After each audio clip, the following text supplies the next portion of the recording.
Welcome to the America 250 PA Start Here, America Did podcast, telling the unique stories that make up the diverse fabric of Pennsylvania. Hello, and welcome to the latest episode of the Start Here, America Did podcast series. My name is Cassandra Coleman, and I have the privilege of serving as the Executive Director of America 250 PA. This February, I'm thrilled to present a truly special edition of our series, uniquely curated by the African American Museum in Philadelphia, an institution we hold close to our hearts. The African American Museum in Philadelphia, affectionately known as AAMP, stands as a historical pioneer. Established during Pennsylvania's Bicentennial, AAMP is the first institution funded and built by a major municipality specifically to preserve, interpret, and exhibit the heritage of African Americans. As we mark 50 years since its founding, we stand in admiration of AAMP's enduring contributions. Today's episode is hosted by Morgan Lloyd, the programming coordinator for AAMP.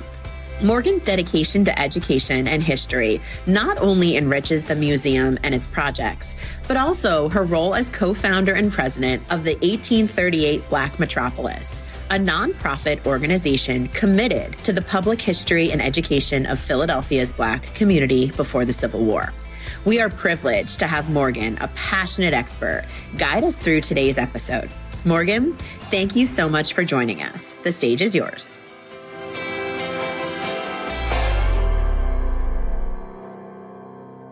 Thank you so much, Cassandra. I am so happy to be here.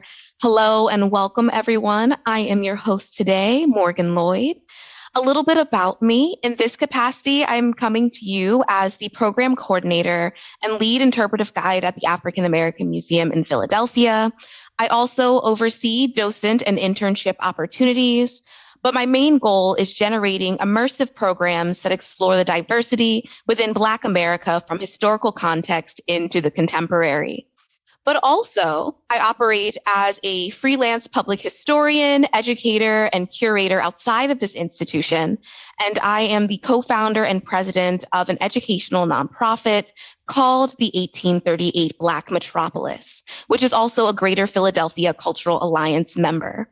The organization frequently partners with the Historical Society of Pennsylvania and the school district, and our team works to reclaim, rewrite, and restore the lives of over 19,000 free Black people who lived and passed through the city of Philadelphia and the surrounding region in the early 19th century. We typically utilize in-depth research, programmatic activations, walking tours, AI, and other contemporary technologies. And recently, we were awarded with the Library Company's Biannual Innovation Award. But that will make sense in a few minutes. But let's get back to my 9-to-5, the African American Museum in Philadelphia.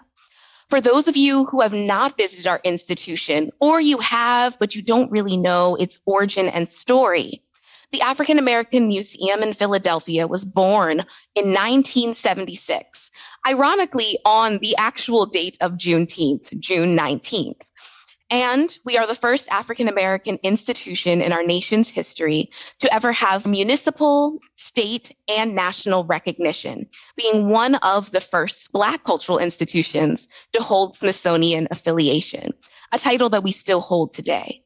And considering 1976, that means that our museum was born during the Bicentennial celebrations, which is quite exciting, continuing this work and legacy as we approach the semi-quincentennial. Of course, for AAMP, this looks like our 50th year anniversary and our birthday. But also, as we are growing and expanding with a fresh staff, a team, and soon a brand new building, it's really cool to see how we expand within the Philadelphia and Greater Pennsylvania context of history. And also, it's really cool to reflect with our fellows all across PA on this momentous time in U.S. history. AAMP currently houses 4 galleries and an auditorium. Each of them are anchored in our 3 dominant themes: the African diaspora, the Philadelphia story in our core exhibition, Audacious Freedom, and the contemporary narrative as expressed in our contemporary exhibitions. Our core gallery, Audacious Freedom, talks about the lives of African Americans in the city of Philadelphia from the year 1776 to 1876. We have interactive timeline, as well as cool historical figures who you can actually walk up to. And it's a series of button pushing, but they can communicate with you and talk about themselves without need of a guide. And then our special contemporary narrative exists in a collaborative project. Presently, we have a special exhibition called Rising Sun, Artists in an Uncertain America, which was done in collaboration with the Pennsylvania Academy for Fine Arts. It was a dual exhibition where the Pennsylvania Academy had one half and then we had the other. And we divided up a bunch of artists who were all asking a very key guiding question, which was, is the sun rising or setting on the experiment of American democracy? Now, this isn't a question that we came up with. It's actually rooted with Benjamin Franklin, who often pondered this question while staring at a chair. And this chair navigates between both institutions. The Pennsylvania Academy of the Fine Arts currently closed their half. But this chair, the Rising Sun chair, lives within the African American Museum in Philadelphia. And the phrase rising sun exists with this half sun that sits behind it. It was George Washington's chair once upon a time. And Benjamin Franklin would frequently ponder if that sun is rising or setting. That's simply the exhibition. And what we did to kind of mix it up a little bit is we decided to mix in the song Lift Every Voice and Sing so that our artists could have a more expansive view on how they answer this question. And here at the African American Museum, we have a series of multimedia installations. We installed a movie theater. We have special artists who are taking over our core historic galleries, responding to the history. We also have an animatronic flower that dances 4 times a day. It's quite amazing.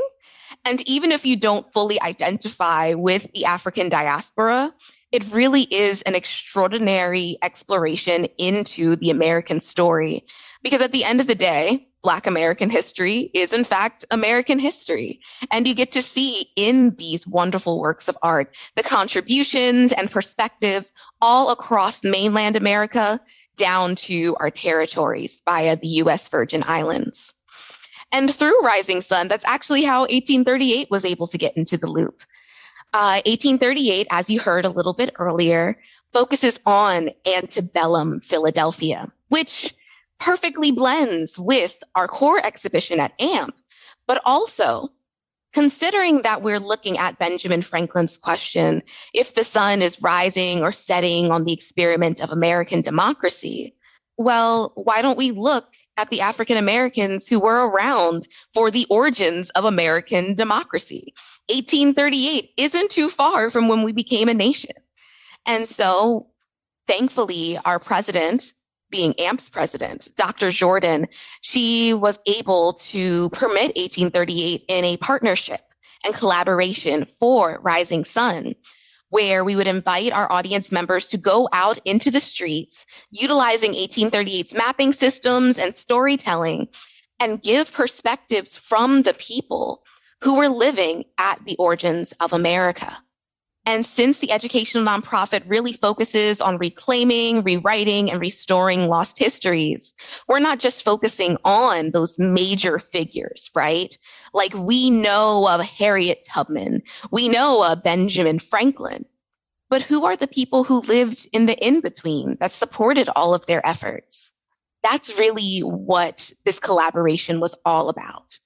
The 1838 Black metropolis is rooted primarily through the 1838 Pennsylvania Abolition Society census lists that in 1838 Philadelphia, there were 18,768 known free Black people living in the city of Philadelphia.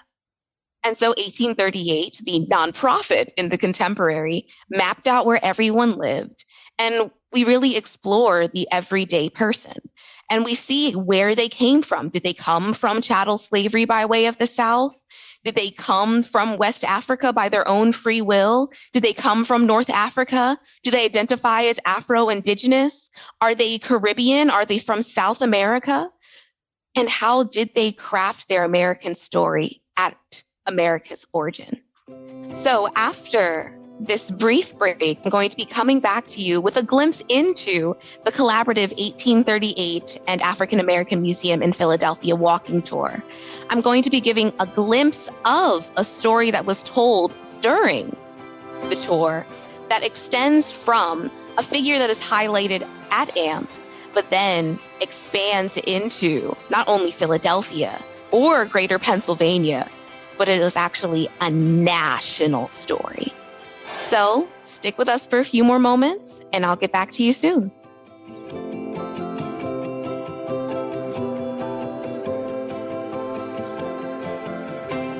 Okay, let's go back in time for a moment. Let's take ourselves to Philadelphia, let's say around the 1850s, right? What do you see?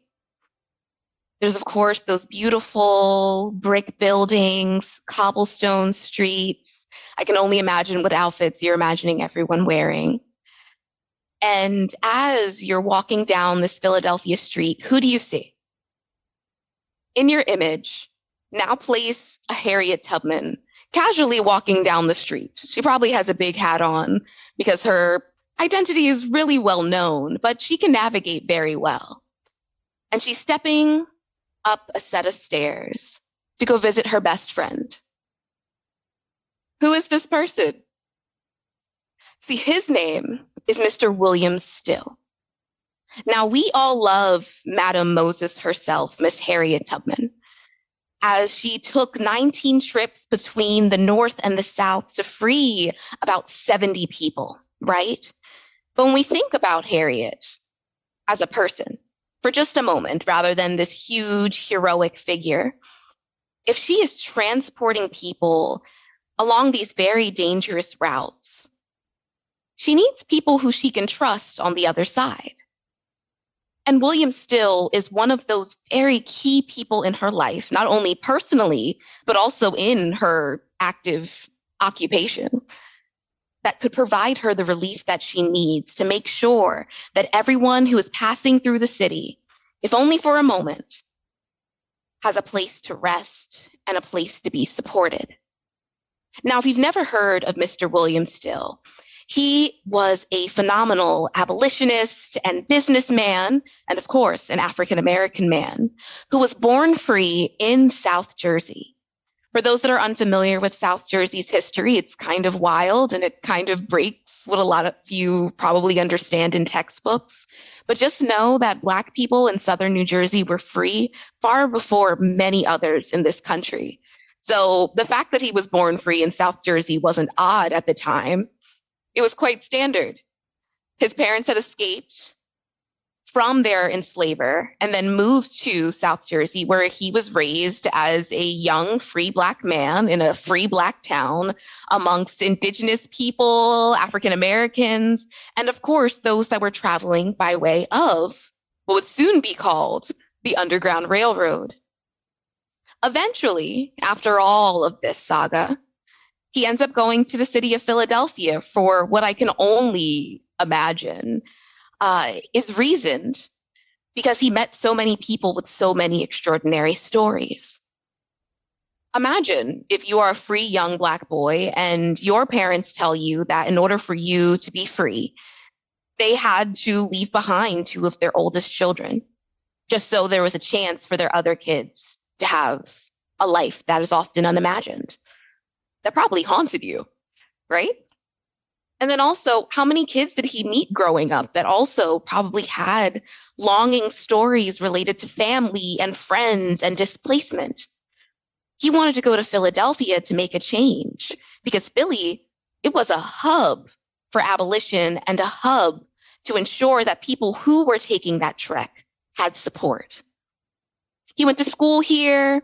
He met up with a couple abolitionists in his young age, and eventually, one day, founded his own vigilance committee, which became a safe house for Miss Harriet Tubman. And when we call this wonderful network of people escaping and assisting the Underground Railroad, please know that name wasn't popularized until William Still quite literally wrote the book called The Underground Railroad and, respectively, Journal C. And inside of these books, he would write down the stories, the lives, the names, the narratives of all of the people he encountered at his vigilance committee who were taking flight from enslavement. It was really important for him to write all of these things down because, one, it was a document that proved that these people existed and that they are moving on to the next part of life. And two, it is an excellent document for their families and friends to use to see how they can get into contact with their relatives who escaped. To say the least, for all of the people he helped, which if you ever see Journal C or the Underground Railroad, it's thousands upon thousands of people he and his network supported. It extends out to Greater Pennsylvania. Some of them extend out to Canada. In fact, one of the people he helped became the William Still of Canada. It extends so far all the way out to New York. And one of the most popular stories from William Still's journey in the Vigilance Committee is a man named Mr. Henry Box Brown. Now, you've probably never heard of him, but if you've seen this picture, it's kind of unforgettable. Henry Box Brown, he was a gentleman who was enslaved in Virginia, and he came up with this absolutely brilliant idea to mail himself to freedom via the postage system. He put himself in a giant box and shipped himself to William Still's Vigilance Committee around the age of 33. It's an epic tale. And fun fact, at the end of his days, he became a magician performing out of the box tricks, and he attained a lot of wealth in that, which is really cool. But he seems to be the only person who gets credit for these out of the box activities. But he's not. And if anything, whenever I read the Underground Railroad or Journal C, I see more women doing it than men. In fact, one of my favorite stories that we discuss in the walking tour is this young lady named Lear Green. Now, Lear Green, she was also enslaved in the agricultural South, but she, at around 19 years old, fell in love with this very handsome, free young Black boy from Philadelphia who was stopping by to visit his relative. The two were completely enamored with each other, and they wanted to be together forever. But unfortunately, due to her status as an enslaved person, well, it just couldn't be. So he had to go back home to Philadelphia.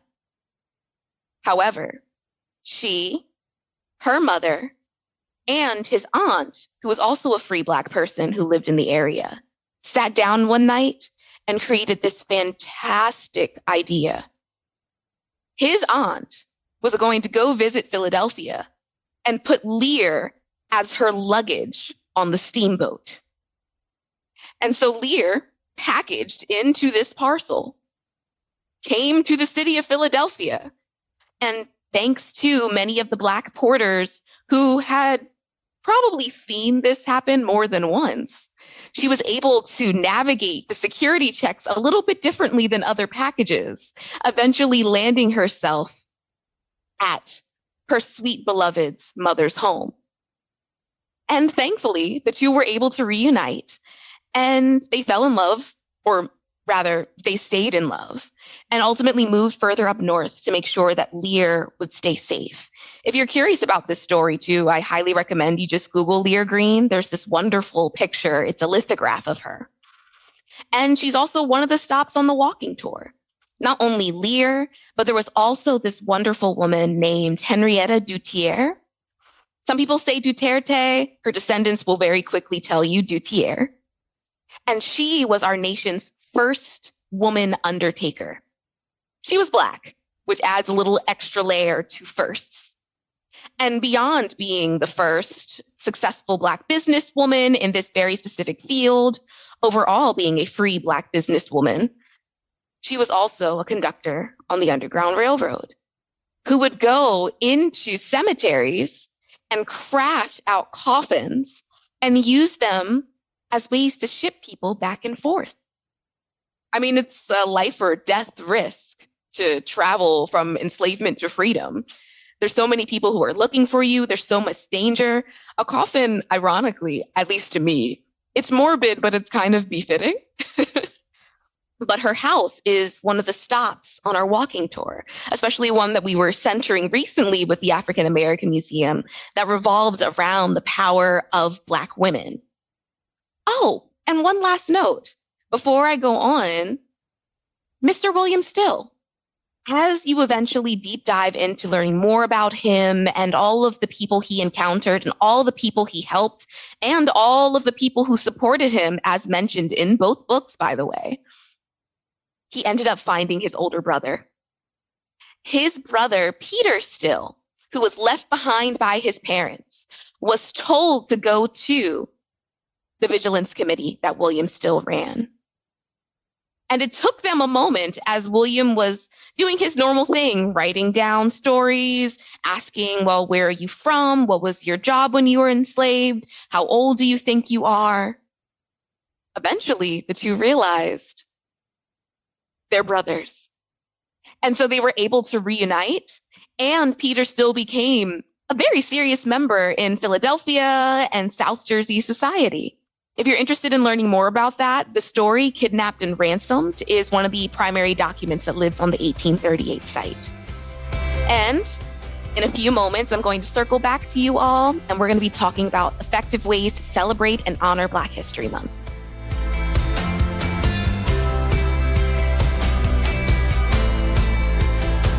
Hi, everybody. Welcome back. Thank you for enjoying our story today. And hopefully it got you a little bit more interested in Black history here in the city of Philadelphia, but also in a greater sense for Pennsylvania and the nation. And I'm sure since it's February, you're probably curious, how can we celebrate Black History Month effectively this year? Of course, wearing my AAMP hat, I would say come to the African American Museum in Philadelphia. This year, we have so many wonderful offerings that range from movie screenings to panel discussions, children's events, and we have a couple workshops related to African Americans in the arts. The first activity starts on the 7th, and the last one takes place on February 29th. And even if you can't come out in February, exploring Black history, at least to us, is a 365-day affair. Or 366, because this is a leap year. And so you can always drop by and learn more at our museum. And if you're interested, feel free to visit us at AAMPmuseum.org. Also on social media, it is AAMP Museum. That is on Facebook, Instagram, and TikTok.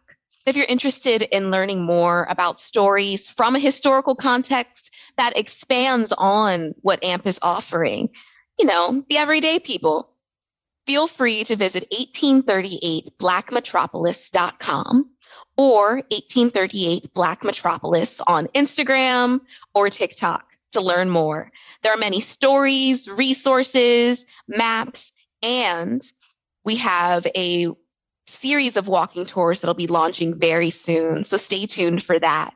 And an exhibition that'll be taking place in Camden, New Jersey very soon. But beyond that, thank you everyone for listening and enjoying today's conversation. Again, my name is Morgan Lloyd from the African American Museum in Philadelphia and respectively 1838 Black Metropolis. I hope you all enjoy the rest of your February and have an epic day. Take care. We hope that you enjoyed today's episode. Here at America 250 PA, we are striving to make 2026 epic as we educate, preserve, innovate, and celebrate everything Pennsylvania has to offer. Do you have an epic idea for a podcast story? Go to america250pa.org to submit your idea. Thanks again for joining us. This has been the America 250 PA Start Here, America Did podcast, produced by Commonwealth Media Services. Stay tuned for more epic Pennsylvania stories at america250pa.org.